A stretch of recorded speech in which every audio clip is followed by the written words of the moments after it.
Movie buff specialist Phil and John are back, and we're up to number 6 in our favorite 100 movies of all time. We're talking about The Social Network from 2010 and Moonrise Kingdom from 2012. It's episode number 95 of this series, but overall, this is our 100th episode together. John and I talking movies. When you add in our 3 Oscar shows and our 2 end of the year reviews, plus these 95, this is episode number 100. That's a lot of time, dedication, all of that really just for the love of film, because I'll tell you, we make about $1.75 on these. And the fact that we're still doing this, it's just because we love talking movies. We love what we're doing. And we hope that you're all enjoying it a lot too. It actually seems like, John, I don't know how much you've been paying attention to numbers, but the numbers have been consistently getting a little bit better over on YouTube. I don't know if that's because we have the Survivor lead in and people are watching or what, but it's an exciting time. And I'm very happy that we're on episode number 100. Yeah, I mean, it also might be the fact that we're in our top 10 and everyone's heard of the movies we're talking about now. That's true, too. I'm very excited. I mean, who would have thought 2.5 years ago we'd be sitting here at episode 100 and still not be done our top 100 films? I know. And do you think, I always go back and I look at this. Episode number 31, Moon and Y Tu Mama Tambien with 3,000 views. Do people type in Y Tu Mama Tambien a lot on the interwebs, John? Do you think that might come up? Right? Maybe it's just like that's like how the algorithm works. Like you Google Y Tu Mama Tambien and it comes up with us. It's very weird. I don't know. We have over 3,000 views on that one, but we're here. We're breaking it down. We're talking all about, I want to throw this out too, fun stats. 2022 film year in review and the 2021 film year in review have the exact same amount of views. So that's always a fun thing to look at. But we're talking Social Network. We're talking Moonrise Kingdom. Both of these movies are on each of our lists. For me, and I want to pull it up so I actually have the exact number here. For me, obviously Moonrise is my number 6, but the Social Network I have coming in at number, John, where is the social? 52. It was too low. 52. And then what do you have? Yes. And then what do you have? Where do you have Moonrise? Speaking of too low. I'm just checking right now. It shouldn't be that far down. I think it's in my 20s. Probably got 29. 29. Also okay. So low. Clinging to life there. But anyway, yeah. So we're talking about 2 movies that we both have in our top 100. So that should make for an interesting conversation. Perhaps us talking for too long about both. So we'll have to keep ourselves cutting it short. But also 2 movies that came out around the same time period. And obviously you're getting this from the perspective of 2 guys who were in their late teens, early 20s when these movies came out. And so we're going to have similar tastes, right? Like if somebody says name the best love romance of all time, I'm going to say Eternal Sunshine of the Spotless Mind. Most people my age, guys my age with similar tastes, are going to say Eternal Sunshine of the Spotless Mind. Yeah. That's kind of what it is. But Moonrise Kingdom and The Social Network, very entertaining movies in their own right as well. And I think both of them have aged very well. I think when they both came out, Moonrise Kingdom had a Cannes release, and then it really did. It was still in that era where if you had a Cannes release, that meant you were not going to at all have a chance really to win Best Picture. I think Crash had been the only one up to that point to actually pull it off and win. And I think even Crash was at Venice. I don't even think it was at Cannes, but you really weren't going to do it if you had a Cannes release. But it was a turning point for Wes Anderson. And The Social Network, a movie that when it came out, people couldn't believe how fast-paced Aaron Sorkin's script was about Facebook, but it ended up losing to The King's Speech. And now as we've moved away from it, The Social Network probably gets talked about even more than Black Swan, which was very popular at the time and was the movie that a lot of people were pulling for. I think The Social Network has aged incredibly well, and I'm really excited to dive into both of these. Yeah, these are both. I find like these are movies that came out at very pivotal times in life, right? Like Social Network came out just as I was going off to college. Moonrise Kingdom a couple years later, but like both of them to me feel like these like the seminal works of both of these directors, which is weird when you took like The Social Network and David Fincher, because it's like, you know, not a thriller like everything else he ever makes. But I really do believe like these are the best pictures by both of these directors by a long shot. You know, you say it's not a thriller. Oh, it's a thriller. I was going to say that when we were talking about it. Yeah, it is a thriller. My God. Yeah, I know.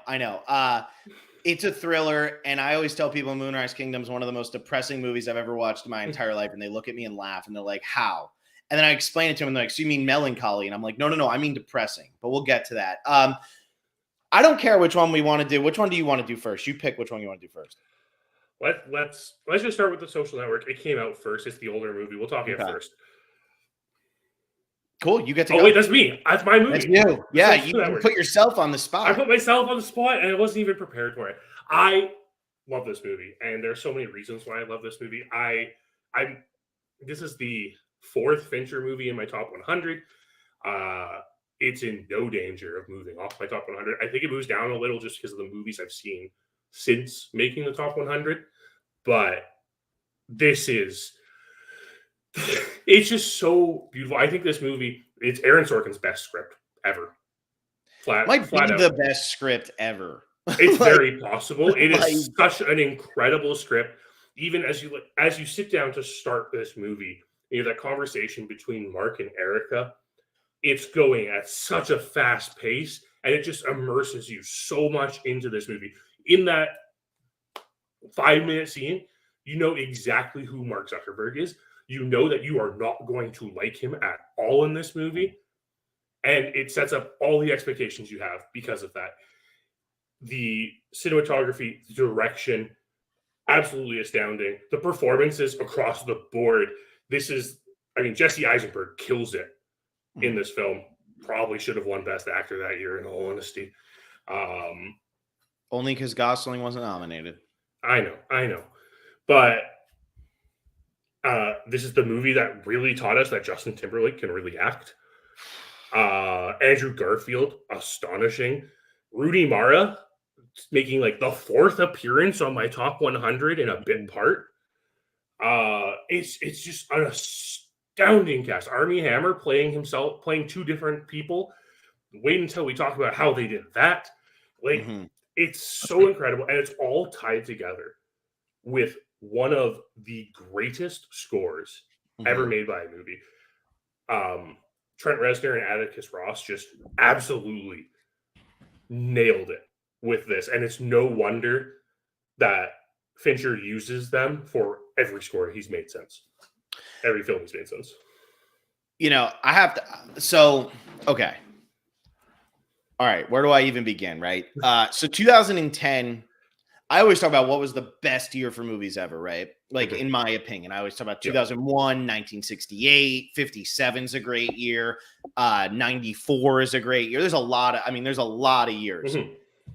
99. 2010 was probably the most influential year for movies ever for me. Because I don't know what that just was. I don't like that I just got that. Okay. So it was probably the most influential year of movies for me. You had Black Swan, The Fighter, Inception, Toy Story 3, The Social Network, True Grit, Blue Valentine. I wasn't a huge fan. I didn't love it, but The Kids Are All Right, Winter's Bone. Like, you had these movies, The Town, Animal Kingdom. If you haven't seen Animal Kingdom, great movie. This was when this was a turning point for me. This was my first year of college. I was a film student, and these were the movies that were coming out. These were the movies that were getting this type of acclaim. If I'm not mistaken, this was also the year that I am mistaken, so I don't have to say it. Okay. But anyway, so all these movies are coming out, and I was just eating them up. I would watch everything, and I'd be like, oh my God, this year has something for everybody. It has a great horror movie. It has a great love story. It has a great, whatever you want to call a survival movie. It has a good historical movie in The King's Speech. And I remember everybody was saying, okay, this is going to win Best Picture. I remember at the time being like, man, I love The Fighter. I want The Fighter to win. Or I love Black Swan. I want Black Swan to win. And it wasn't until years went by. And The Social Network was always kind of in the back of my head. It's like, yeah, it was a good movie, but like, whatever. And then during COVID, in the April of COVID, I'm trapped at my now in-laws house, and they were all watching some movie, and I was like, I can't do it. And I just went in the bedroom and I put on my laptop and I watched The Social Network. I hadn't seen it in years. It was on Netflix, and I was like, I'm just Mhm. gonna watch it. And I was like, holy shit, this is a turning point just in my life in general. Because it was Yeah. during COVID when everything was shut down and everything was closed and we were all concerned and blah, blah, blah. And I mean, now everything I do, I'm kind of working for myself. I mean, I got out of situations I didn't like. I did things I didn't want to do. And it made me say, why not just create something, right? Why not just do something? I'd already been doing the podcast and everything like that, but it's a very inspiring movie, even though you're Mhm. watching who, I mean, whatever you want to say about him in real life, I'm not saying that. I'm talking about on the show. I'm talking about in the movie. A real piece of shit. Yeah. I mean, he's a piece of shit in the movie. Yeah. And it's portrayed that way. And a lot of times when biopics are made, that's not how they're made, especially when the main character is still alive. They're not normally allowing that person to be viewed so negatively. But this movie just floored me because I was like, oh my God, they made a thriller, a film noir about Facebook. And I think it took me until 10 years after it came out to really understand and appreciate how amazing what was accomplished with this movie was. I never appreciated Aaron Sorkin's script as much as I should have, because in Mhm. 2010, I was still into twist endings. What was going to be the twist? What was Mhm. going to be that? What was going to, whatever. I wanted edgy in the way of Black Swan or edgy in the way of Blue Valentine. I didn't want edgy in the way of Aaron Sorkin. And this movie, John, prior to 2020, when I sat down and watched it again, I don't even think I would have considered it a 4-star movie. That's the funniest part. And then I watched it in 2020 and it's number 52 on my list. And that's how quickly it went from nut to boom. Yeah. We talk about this all the time. The moment that you watch a movie, right? When you watch it, where you're at in your life, how it's impacting you, all of that. I'm sitting there during COVID, during like one of the most horrible times that anybody's gone through. And I'm sitting there coming off an MFA, thinking like having a lot of momentum, thinking I'm going to be doing things and changing things. And now I'm feeling stuck. And there's nothing I can do because the whole world is stuck. And I sit down and I watch this movie and I found a way to get inspired in a totally different way. And that's the power of film, but that's the power of this movie. Mhm. Fincher didn't win. It's a crime. Sorkin, thank God, won, and Trent Reznor obviously Yeah. won and Adam was. But so I still say that Blue Valentine is the best movie of that year. But Mhm. out of the nominees, this is the best picture of that year. And it stands up so much better than a movie like The King's Speech. And I honestly think that this movie gets a little bit more hate than The King's Speech because I think people watched it when it came out and didn't actually understand what the hell they were watching. It is so different than what I think people expected to sit down and watch. I mean, the other thing with this is you have to realize how soon after these events this movie came out. Yeah. Like Facebook launched globally in what, 2006? Yeah.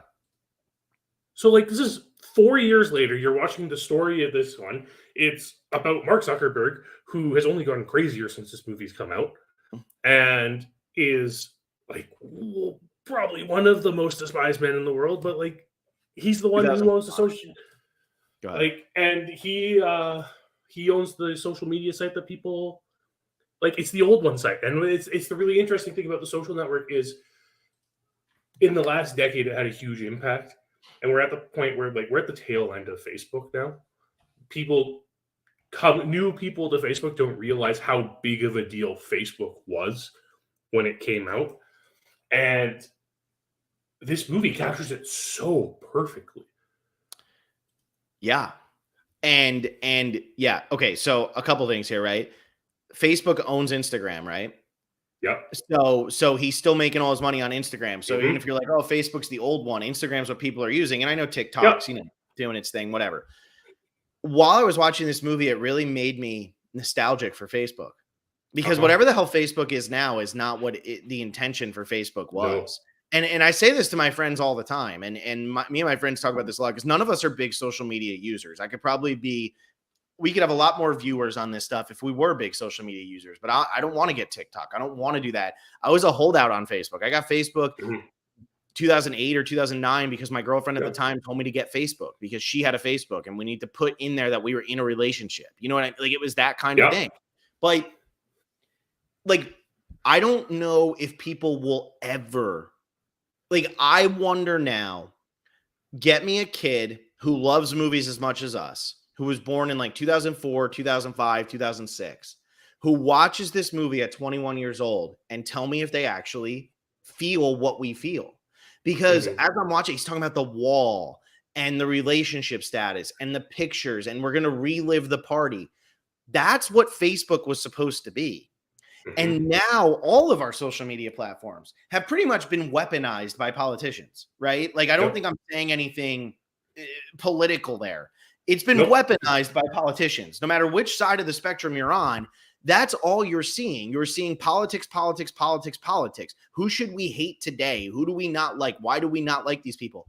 When Facebook came about, it was to see, what are your friends doing tonight? Is that girl in a relationship?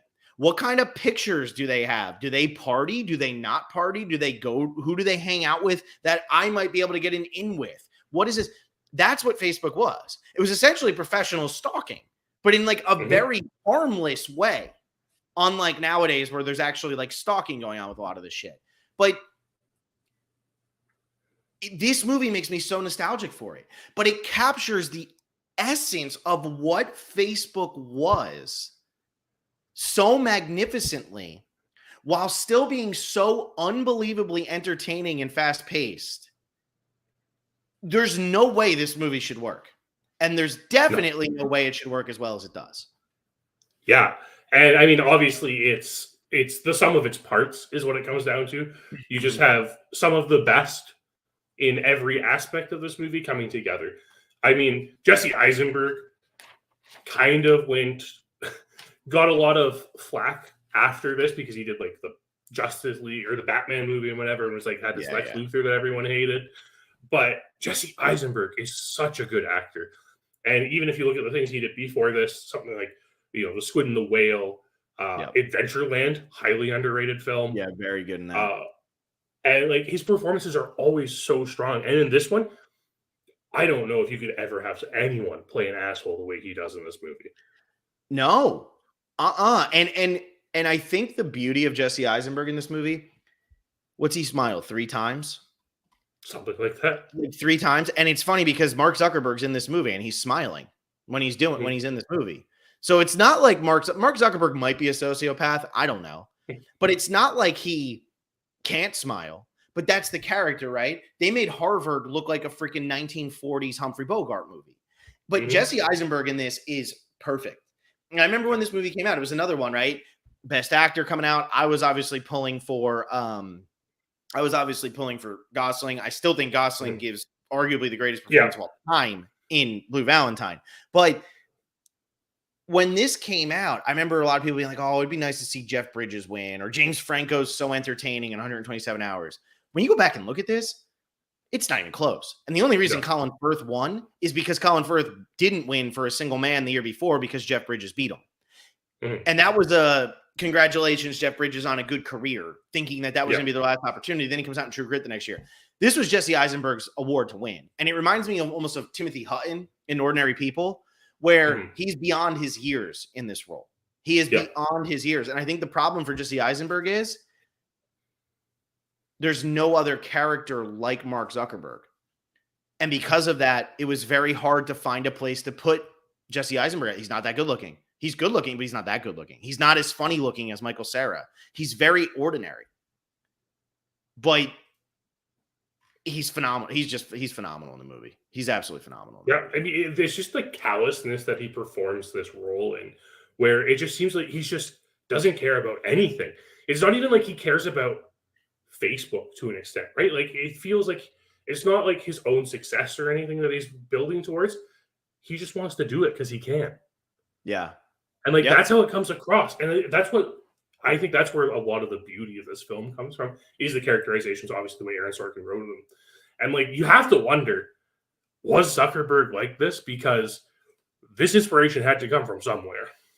Yeah. Well, and so I think about that all the time, right? These great things that have happened. a lot of it does just come down to ambition. Mhm. I want to prove you wrong, right? And what is Sean Parker saying this? There was a girl who I wanted to show that I could blah blah blah. And I think like at the heart of so much, right? There is what I think is so great about this movie is at the end he's friend requesting Erica Albright. Yeah. And see, this is something that is going to be lost on people now. This will be lost on people now. When you used to friend request somebody on Facebook, it was a big freaking deal. It was a big deal, especially how fast are they going to get back to you? I mean, Mhm. you'd sit there and be like, should I not have friend requested her? Should I not have friend request? Like, oh man, I shouldn't have done it. I should take it back, blah, blah, blah. There was a lot of anxiety that went into that. At the end of this movie, they show Mark Zuckerberg being human, right? So they Yeah. keep the human elements to him. But the whole driving force of this is the ambition, is the proving it wrong, is the I'm going to do this because. I think about when the Star Wars movies made Solo and they were like, Han Solo became Han Solo because of a girl, and everybody make fun of it. It was stupid because it was horribly done. But if you really draw into why did people do a lot of the things, a lot of it is because I wasn't cool enough to hang out with that group, or I wasn't good looking enough to sleep with these people, or I wasn't athletic enough to be on this team. So I wanted to prove people wrong in my own way. The Social Network just gets at the heart of that so perfectly. And I think what's even more fascinating about the Social Network is once Silicon Valley really started to become Silicon Valley, it changed our society so much that you stopped seeing the jock thing be all that mattered. It started to become, hey, what about this nerdy person or this person or this person or this person or this person or they all of a sudden everybody was kind of starting to have a voice and be able to show their worth in a way. It wasn't just, oh, I'm going to go work and sit at a computer my whole life. You could now express how you were doing it. You could kind of show stuff. So I love how this movie captures all of that in the Mark Zuckerberg character. Whether it's realistic or not, I don't care. Jesse Eisenberg's more Mark Zuckerberg than Mark Zuckerberg is to me at this point. That's just fact. Yeah, absolutely. Absolutely. And like a part of that again comes to the fact that like, we get the title card at the end of it saying that like, Zuckerberg's the youngest billionaire in the world and stuff, right? Which is not true anymore, I don't think. They always say that the whatever Jenner was the youngest self-made billionaire. Self-made my ass. Okay, moving on. Moving on. But the point is like that's where we were at when this movie came out. And I just think it's like such an ambitious undertaking to do. But like this movie gets made because of how big Facebook was at the time. And the fact that Fincher gets attached to it. And let us talk about this now, how this film is a thriller. Because there is so much tension in this movie, whether it be, I love the first cut where like, it seems like we're following everything chronologically. And then we cut to the deposition. Why'd you spend so much time on that conversation? Like, right? Like, well, he did spend a lot of time insulting my client over the conversation with Erica Albright. No. And it's brilliant. I mean, it's to put the depositions in there and cut between multiple depositions, elevate. That's why it's a film noir, right? We talk about Double Indemnity earlier in this podcast. The whole time he's talking in the microphone, telling Edward G. Robinson everything about what happened. That's what's happening. Yeah. And it's so brilliant. It's such a subtle thing that if the first time you watch it, it doesn't even click with you at how big of a deal this is, that this is the way that they're presenting this film. And if you look at it, like it captures this different world that a lot of people aren't a part of, right? Like this elitist Harvard society with like final clubs and things like that, right? Things that normal people don't even know exist. You know, I'd never heard of a final club until I saw this movie. I still don't even know what it is. I still don't get I'm not gonna lie. I don't get it, but it was clearly a big deal here. And it was like this prestigious thing that, people, elites try and get or something like that. And because of that, it's an alien concept that they make. Fincher and Sorkin really I don't want to say dumb it down, but they really like narrow it down to something an easy to understand concept. Digestible. Yeah. Yeah, right. It's digestible. You understand why Mark thinks this is such a big deal. And then you get every single moment of him just downplaying everything to Eduardo. Yeah. Like, Yeah. it's just, it's so well done. The idea, like how he downplays it, how he's like, you're right. It probably was just a diversity thing. Like, Yeah. these are those little moments that really show how much of a dick this character is. The chip on the shoulder is huge, right? And so Mhm. one of the best decisions that Sorkin and Fincher made, what are they doing while we are watching him hack in and talk about Erica Albright and insult her and type about it, and he's making the face mash. As Yeah. he's doing that, what are they intercutting between? The party. Wait, the party, of course. The final club party. Yeah. And it's showing here's what the final club people are doing for fun. The girls are getting naked, the dancing, all that. And then here's what the nerds are doing for fun. And again, it's that here's where we belong in the Harvard society. And here comes Mark Zuckerberg coming right across. And he is now going to make this the biggest thing. And by the end of the night, the right, left. He has now infiltrated a part of society that he didn't belong to. This is, Nike's slogan for the longest time has been just do it. This is the ultimate just do it movie, in my opinion. Mhm. This movie is about a guy who was brilliant and knew that he had ideas and could make something happen. And he didn't have the monetary means, and he didn't have this, and he didn't have the name and whatever. I mean, I love the scene where Armie Hammers go and they meet with the president of Harvard, and he's like, so your dad, like, I don't care about this. Like, I love that scene. That's what I think is so great about this. Mark Zuckerberg, there are so many people as intelligent as Mark Zuckerberg. Mhm. But Mark Zuckerberg figured out how to do it, and he just did it. And I think that's what this movie says, right? Everybody talks, I wish, this is against me, this is against me, this is against society's against me, this politician, this person, this idea, this history, whatever. There are ways to do it. There are ways to figure it out and do it and break down that barrier. For as much of a dick as Mark Zuckerberg is, as much as people don't like him in real life, Mark Zuckerberg tore down barriers to create this thing and really change the way society functions. MySpace was not doing for society what Facebook is doing, what Facebook ended up doing for society.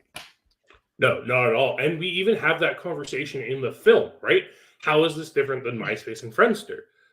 When he's talking to the Winklevi, as he refers to them. Yeah. And that's the thing is like MySpace and Friendster, they let you showcase you. They didn't really let you connect with people the way Facebook did. Facebook, the entire purpose of Facebook wasn't just so people could see who you were. It wasn't a blog. Facebook was the ability to connect with people who you do know and who are in similar social circles so you could understand what they're doing. And it's just like the idea. I like the fact that it started on these universities and like we see it go to Stanford. And then we have the conversation. Dakota Johnson's character, who I always forget's in this movie. Wait, which one's Dakota Johnson in this? She's the Amy, who Sean is. Yeah. It's Dakota Johnson. Oh, okay. Yeah, I thought she looked familiar, but that did not click. Yeah. But her kid, like, even when she's discussing the Facebook with Sean, and she's like, yeah, I find myself on it 5 or 6 times a day. Like, this was a defining moment in the internet. Yeah, it was. Yeah, it was. And yeah, people, I think that's going to go lost on a lot of people.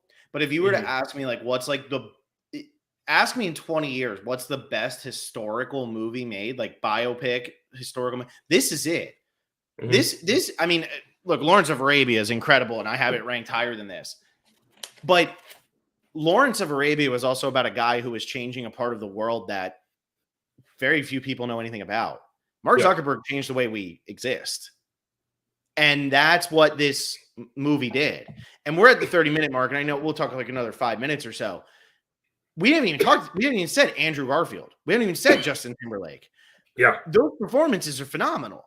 And there's so much for them to do. And Garfield's character, how he changes throughout and how he feels, how he knows he's getting screwed. And Timberlake's character, what a cocky bastard Sean Parker is.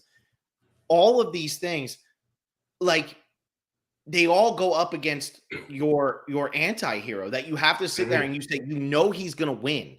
We know. You can do a quick Google of how much is Mark Zuckerberg worth. He's worth $79 billion. Jesus. Yeah. Eduardo Saverin, I think, is worth 12. Yep. Okay. Still, I wouldn't be mad if I was worth $12 billion, but that's how significant what we're talking about in this movie was. And at the time, it was worth $27 billion. That's a $52 billion increase just for Mark Zuckerberg. Yeah.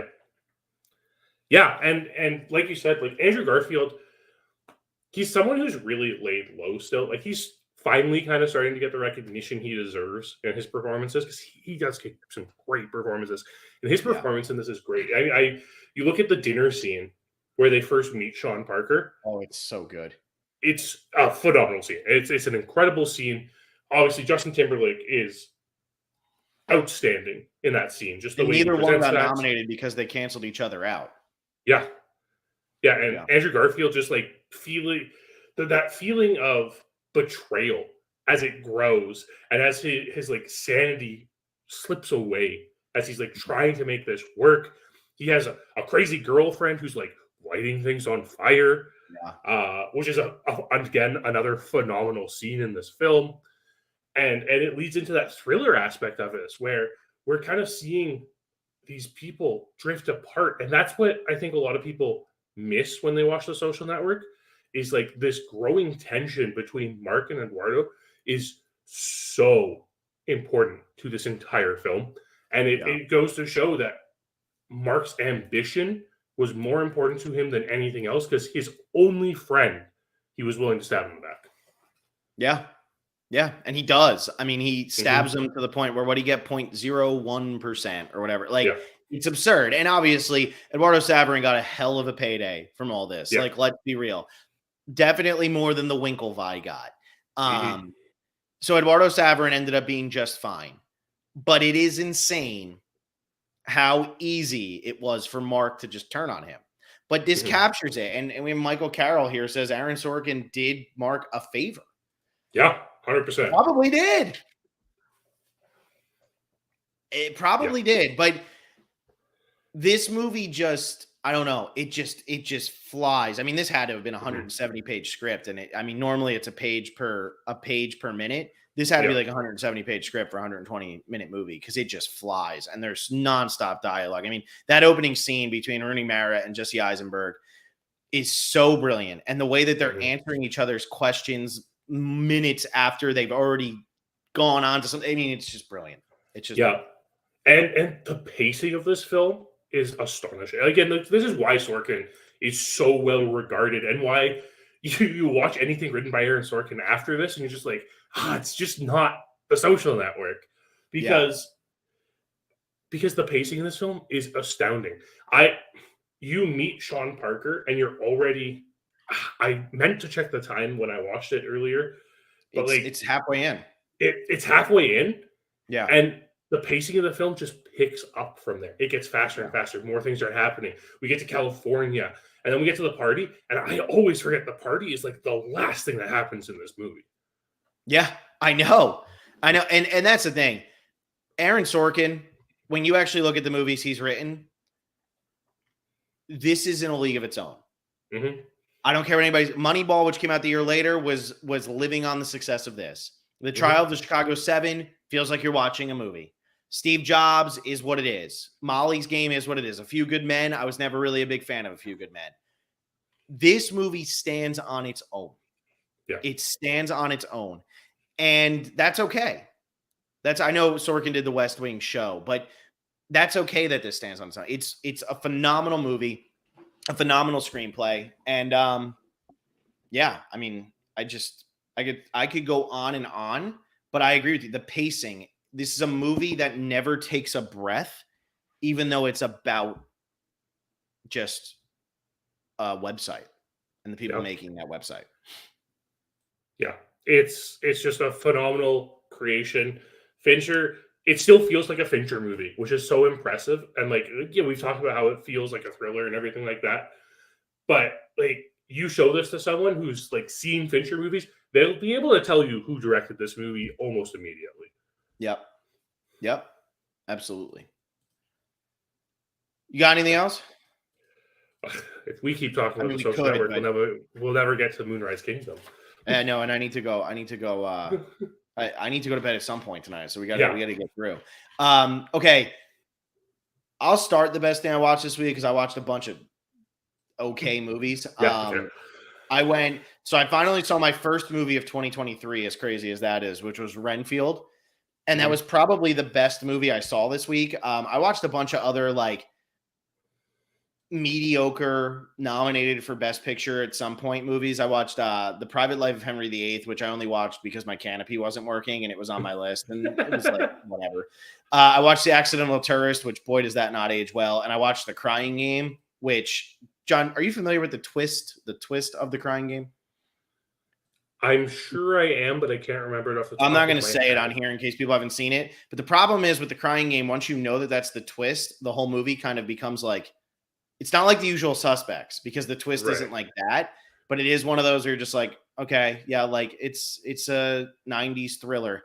So I'd probably give it to Renfield, but I did watch a short film and I finally started my, I have it right here, my Eric Romer 6 Moral Tales. And so I finally watched the first one, which is The Bakery Girl of Monceau.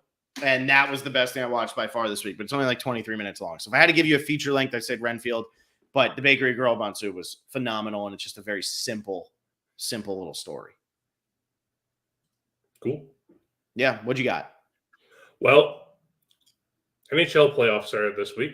So anytime hockey's on, it's on my television now. So the movie watching's gone down a little bit, but I revisited that strange era at the turn of the millennia where we had these animated sci-fi epics that everyone tried to make. They were trying to like, it was at that time where like, the prequel trilogy was coming out. So people were really into space and stuff again.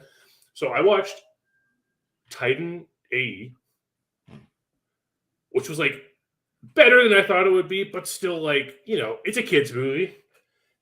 But the other one I watched Disney's Treasure Planet.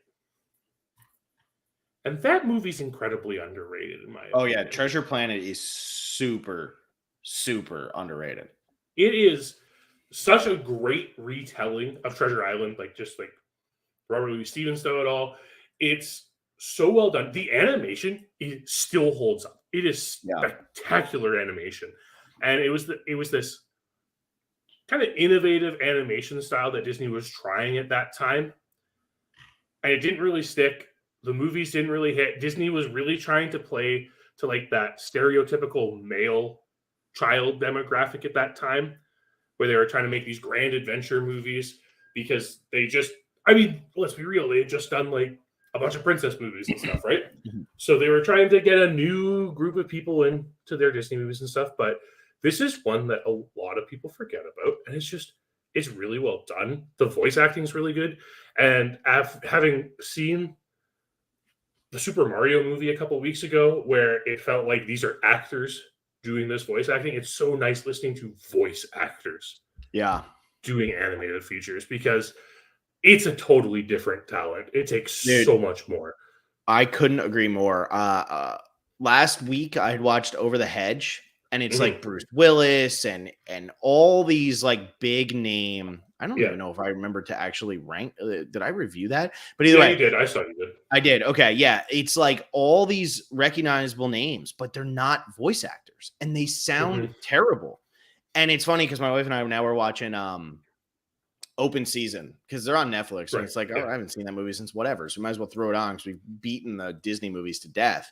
But it's the same thing. It's like Martin Lawrence isn't a voice actor, so it doesn't come across like there's no emotion to it.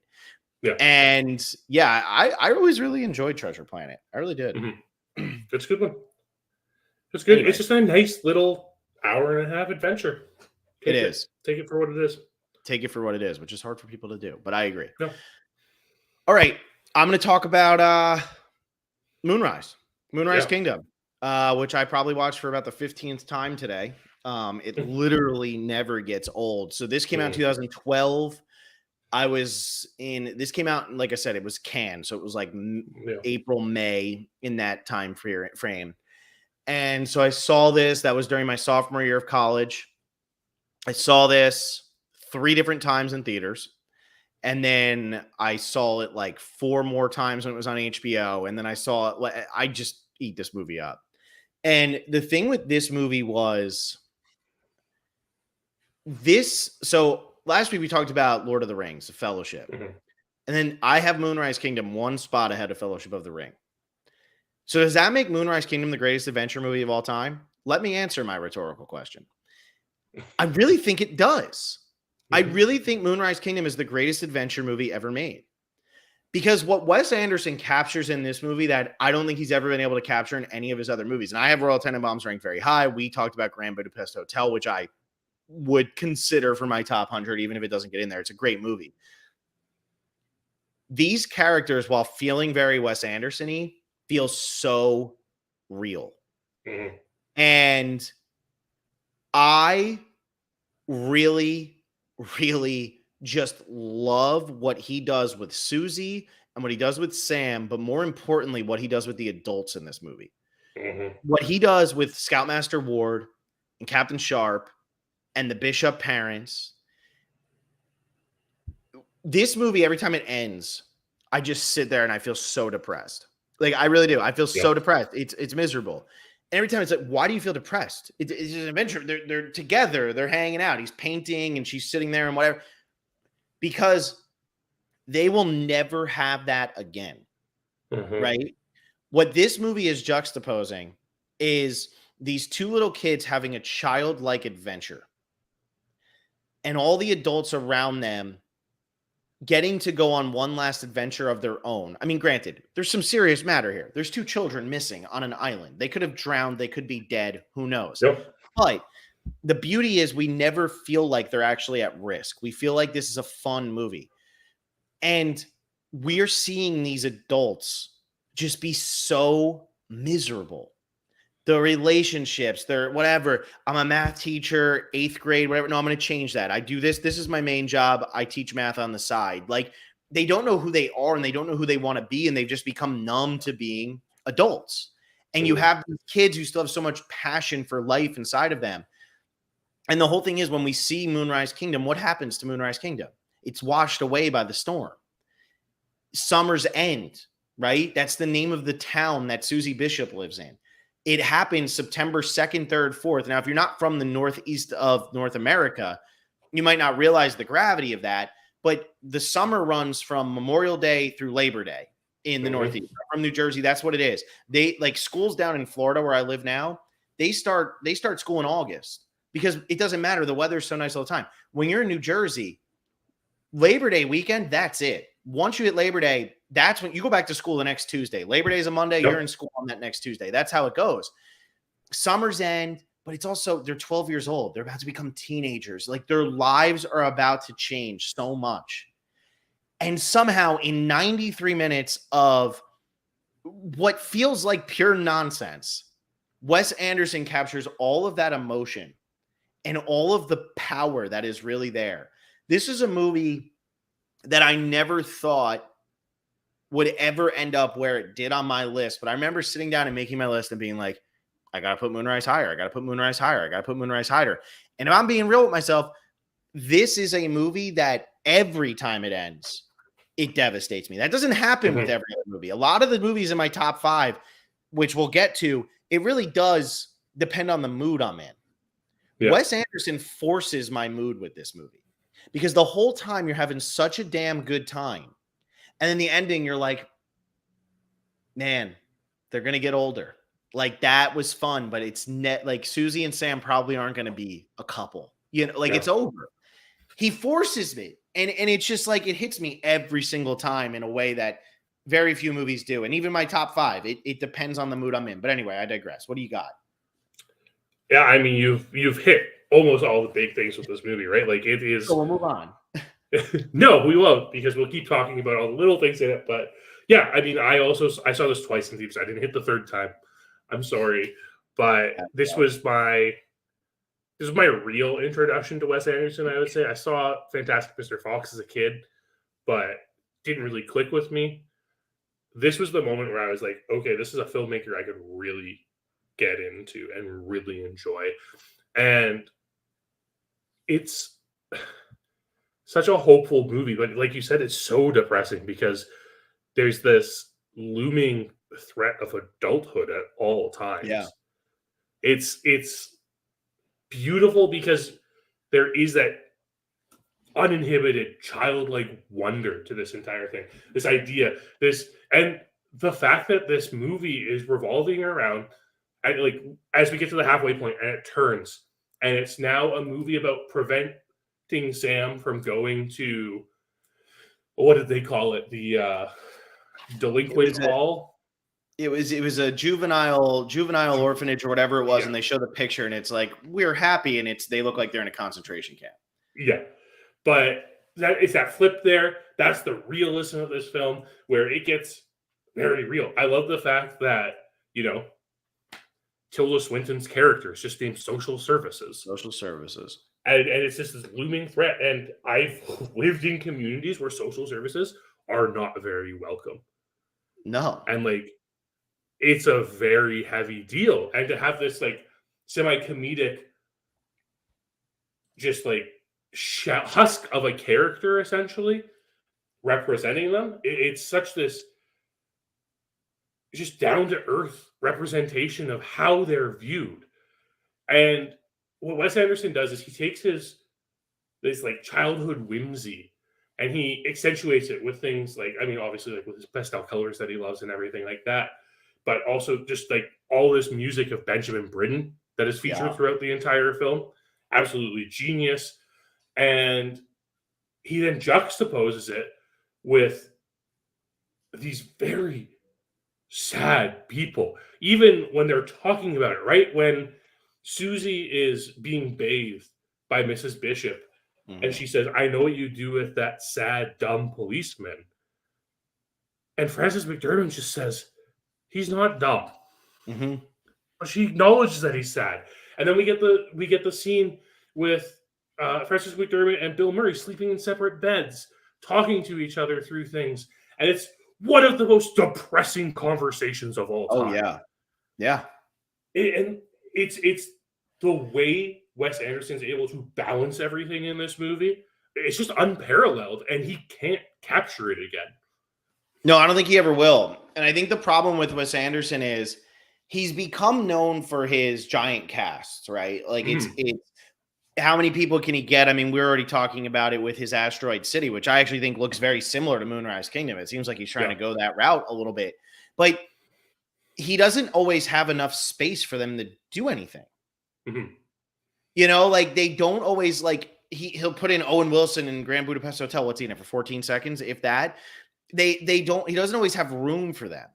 And in this movie, they all have room. They're all so well developed.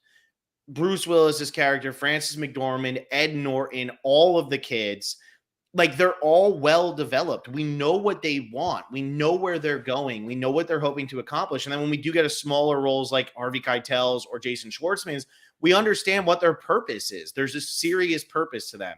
And I just think, like, that is something that he struggles with. French Dispatch, I thought he struggled with so much. He didn't know where to focus. He didn't know where to look.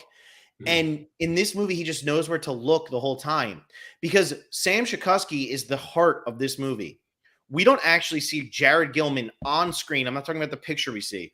We don't see Jared Gilman on screen until 16 minutes and 24 seconds into the movie. The crazy part about that is Jared Gilman is talked about nonstop before that. We hear his voiceover. We see the note. We hear them. Where's Shakusky? Where's this? Blah, blah, blah. We know so much about this kid. We get the phone call. to the parents who are saying he's an orphan and we can't invite him back, which is hilarious. It's ridiculous. We get all that before we even see him on screen. But we have our through line, right? It's this love story between these two kids who don't know any better, right? And we have the scene that was controversial at the time and still controversial now, where they're on the beach dancing in their underwear. But still, to me, this movie, it's not a sexual thing. It's not anything serious thing. This is two kids being like, this is what 12, 13, 14-year-olds do. Like, this is what we do. 12 years old, what's that put you in 8th grade? Like, this is what 8th, 9th, 10th graders do. They're discovering who they are, who each other are, and they're trying to find that independence that they have no idea how to have now. And it's all so well captured. And then the side stories just kind of go around that. But Anderson sometimes struggles to find what's my main story. And I think his best movies, in my opinion, are Fantastic Mr. Fox, which you know exactly what the story of that one is the whole time. You have Royal Tenenbaums, which is all about the Tenenbaum children. Everything else is tertiary. And Grand Budapest Hotel, where it is all about Lobby Boy telling the story of his time with, was it Mustafa? Whatever Ray Fiennes' name is. Yeah. They all have a very distinct through line. You don't get that in every Wes Anderson movie. Sometimes he's trying to boop, boop, boop too much all over the place, and you'll get the main story, but it doesn't have the heart. There's so much heart to every single character in this movie. It kills me. Like, it really does. It ruins me every time. You were talking about the Benjamin Button thing. Cuckoo? Right. I can't listen to Cuckoo. I can't listen to Cuckoo. Like, I can't. Yeah. That song makes me so depressed. I can't even listen to it. Yeah. Yeah. I mean, it's one of those things where it's just the heart of this film comes from the fact that Wes Anderson decided to use these two no-name actors to be the man through with. These two children. We have talked at length on this podcast about children actors make or break movies. Yeah. And they make it. Like, whoever found Jared Gilman and Kara Hayward, give them all the money because they know how to cast. They know what they're looking for. And they perfectly did this. I forgot Lucas Hedges was in this movie. Lucas Hedges is great. He is. He's fantastic in this movie. But I completely forgot he was in it until I saw him. I'm like, oh, wait. That's right. Harvey Keitel. I'm not going to lie. I didn't realize that was Harvey Keitel until I watched it this time. And I have seen this movie a lot. I love that. That. Yeah. Those are the little things that happen in a Wes Anderson movie with the cast, right? And it's not inundated with all of these people that he's putting in there. It's just they're there and they're playing these perfect roles. These are all characters we have seen almost every single one of these actors play before, with maybe the exception of Bruce Willis.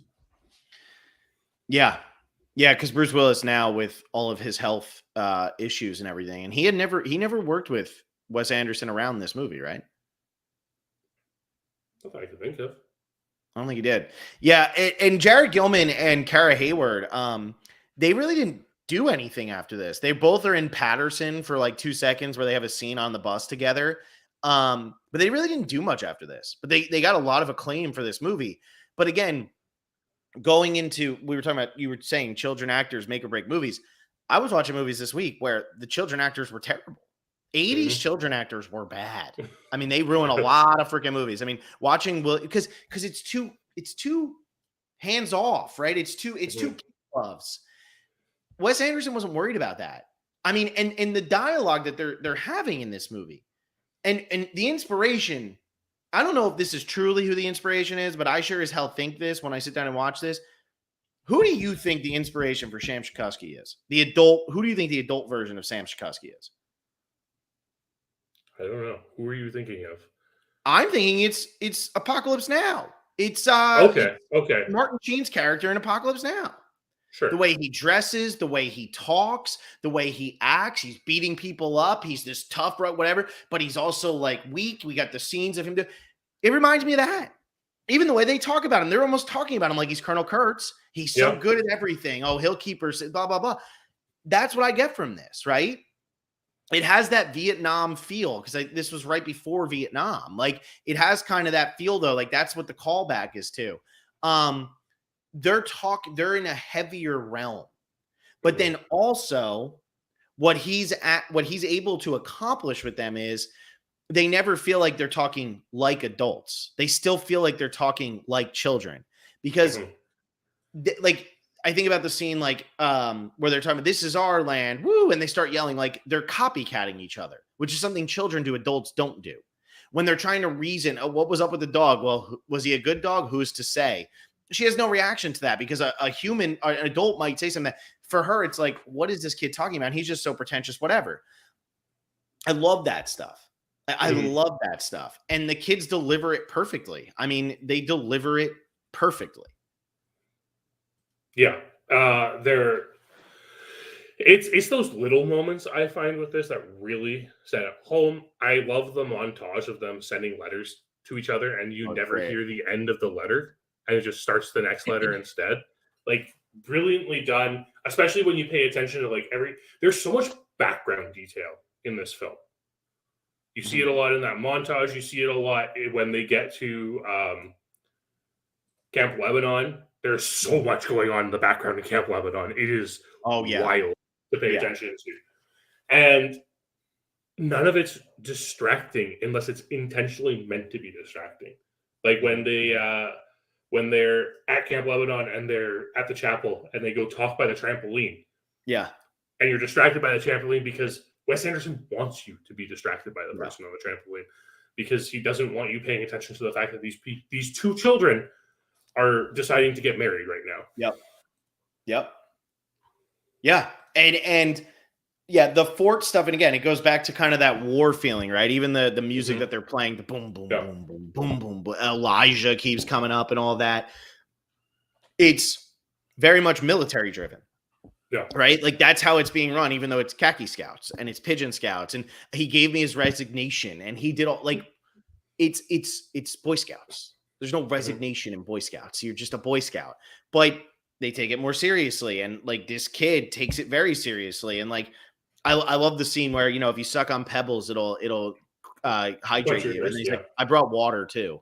Like that stuff's great. I love all of that stuff. I love how seriously this movie takes itself without becoming overly ridiculous. Like it toes that line. So for the treehouse that's so high, what would you recommend we do? Build it lower. Like those these kids getting married and Jason Schwartzman not wanting to give them the coins because that's his fee and him getting struck by lightning and blowing the smoke out and putting the glasses back on. Like it gets so close, but it's that whimsy. And so much of Wes Anderson's movies are about the whimsy of childhood and looking back on that. I mean, Royal Tenenbaums is all about, you know, being pretty much childlike adults. I mean, a lot of his movies look at the whimsy that you can't have anymore as an adult. And this one, I think, does the best job of it. I just think it does the best job of it. And it's such a hard thing to capture because we see movies come out with kids in them all the time, or like these kid adventure movies, these coming of age movies. There's none like this. No, because there's none like this. And Michael Carroll keeps talking about Rushmore. I did not like Rushmore. I do not like Rushmore. But anyway, no, he doesn't. Yeah, I think like the thing is like while this is a coming of age story, it's not the same type of coming of age story as we get where it's like people confronting their future. This is more people embracing their present, which is something we don't normally see in coming of age stories. And because it's that, it also harkens back on older people who are watching this movie and they can relate to it, especially because they're watching the miserable adults. And they're like, I don't want to be that. I want to be like these kids. Yeah. How can I go back to that? How do I capture that? I mean, we keep saying the word whimsy, but like that's what it is, right? Like that whimsy, that carefree attitude that these kids have, where they don't have to worry about, you know, anything else in the world. They don't have to worry about the fact that one of their keyboards just went missing. They don't have Yeah. to worry about the fact that they're a police officer on an island that has no roads and probably like Yeah. 80 people on it. I Like, love that there's a bus stop. yeah. Yeah. It's those little things in this place. The entire island of New Penzance just feels like it shouldn't exist, but you also know a place exactly like it at the same time. Right. And I feel like 1960s up there, like the Northeast, like by Maine, New England, like that New England territories. Mhm. This feels like what I would expect it to be like. The Yeah. color, the palette that he uses, the light colors, everything is so nice. And like you were saying, there's no real seriousness to it, right? Like the gravity's not hitting these kids. They're on the run. And I say it all the time, John. It's my go-to phrase. This movie goes there. We always Mhm. see, oh, these kids are going to run away. They're going to do this. They're going to do that. This movie goes there. The problem is, I could get into a whole thing about Disney because we were talking about Disney, right? Like, Yeah. I get into a whole thing about simple is better, and maybe somebody Mhm. should teach them that. I know, like Strange World. I think Deadline just voted as the biggest flop ever, like in like the history of Disney. And this Mars Needs Moms, was another Yeah. disaster. Whatever, but because they try to get too complicated, they try to add too much stuff in and do whatever. This movie is such a simple story, Mhm. but it's not telling this story like a late 90s coming of age movie. Like I think Casper the Friendly Ghost or like these Sure. made for Disney Channel movies or whatever it is. And then you get into the 2000s and it's again not one of these made for Disney Channel movies, and it's not one of these, you were talking about Treasure Planet, and I think about all the Disney movies that came out, Chicken Little and Home on the Range. They were nonsense. There was nothing to, there's no substance. Yeah. They're so lame. When I say simple, I guess I mean give me substance. Don't just give me things, give me substance. The layers to Moonrise Kingdom, it just keeps going and going and going and going. There's so many roots here, and they don't make coming of age movies like this because I don't know, people can't capture it like this. Like, man, if I was watching this movie when I was 10 years old, I'd want to be Sam Shakusky. Like, you got to be kidding me. Mhm. He's going on, like they're going through the woods. Michael Carroll says here, when they climb the rocks, I feel like I'm there. Like, that's it. It just lets it unfold, and it just goes. And where she's reading the books to the kids and they're all telling her, keep going, like, it's just very heartfelt. It's just very Mhm. nice. And it doesn't try to do too much. And yeah, it doesn't lose, then overcome, then win plot line. Yes, that's a very good example of Disney, right? Like everything's down and now we're going to come up. Like this movie just unfolds, and then we think it's over, and all the kids work on their side because they're going to help out Shakusky. We've been, downright mean jerks. Yeah. Like, it's fantastic. Well, and like you talk about the simplicity of this film, and I think it's really important because while the plot of this film is very simple, you can sum it up in maybe 2 sentences. Wes Anderson balances that by the complexity of these characters. Yeah. And like that's what Wes Anderson does so well. And I think there's a relationship between the complexity you can have in characters and plot, where if you're too complex in your characters and not complex enough in your plot, it doesn't work. But there's a sweet spot that Wes Anderson's found here, where you can have these incredibly complex characters. You don't need to explain them all because you can portray them all quite well. Like, we don't need to know all the details of Edward Norton, who we've barely talked about in this podcast. Yeah. And like Scoutmaster Ward, we don't need to know that he's a math teacher. It's a good thing to know. It's a little detail that tells you a lot about that character. Yeah. But just by watching him and the way he acts and the way he moves, and the way he interacts with people, that tells us everything we need to know about these characters. if we had never been told he was a math teacher, we could probably figure that out based on his interactions with other people. Well, and we talked about this when we talked about Tarantino with Pulp Fiction. People don't realize, they just try to sit down and write dialogue. They don't realize the mastery that somebody like Wes Anderson has over dialogue when he's on. Mm-hmm. That line about, this is my real job, Mm-hmm. I teach math on the side, tells you more about a character than you could ask for in lines and lines and lines of dialogue. Everything we know there is, this guy is taking this so seriously. This is his life. This is his life, right? Like, we know that. And the scene where she says, stop feeling sorry for yourself. And Bill Murray says, why? Simple. Why? That's perfect. Why should he stop feeling sorry? That tells you everything you need to know about his outlook on life, right? The characterizations from these witty, funny little exchanges are, every line means something. Every line is necessary. Mm-hmm. Every line is elevating the story, the character, pushing things forward. It's all brilliant. And I just don't know. Unfortunately, we were talking about this with Lord of the Rings last week too. I don't know if we will ever see another movie like this again that is as well executed. And granted, this is my number 6, but at the same time, I'm saying, give me something that could even be a 4-star movie that is like this. I don't know if we'll ever see it again. This hits on so many heavy issues: depression, aging, childhood trauma, like all of that stuff. It goes through so much. And it does it with the whimsy of Wes Anderson. I don't know. I mean, it's a movie that I sit down and I watch and I watch and I watch. And then, and I have to say this and then I'll let you go. But at the end of this movie, when they're all back and they're in the house and the adventure's over, and I think about this with when we were talking about like the Lord of the Rings trilogy, right? Like, you feel emotional at the end of the trilogy. The adventure's over. They're back in the house. She's sitting there reading. The kids are playing with the thing. Susie, it's time for dinner. Life's gone back to normal. Summer is over. School's starting. Things are going to move on. And it cuts to Sam, and Sam's painting. And it starts playing Cuckoo. And it starts playing that song.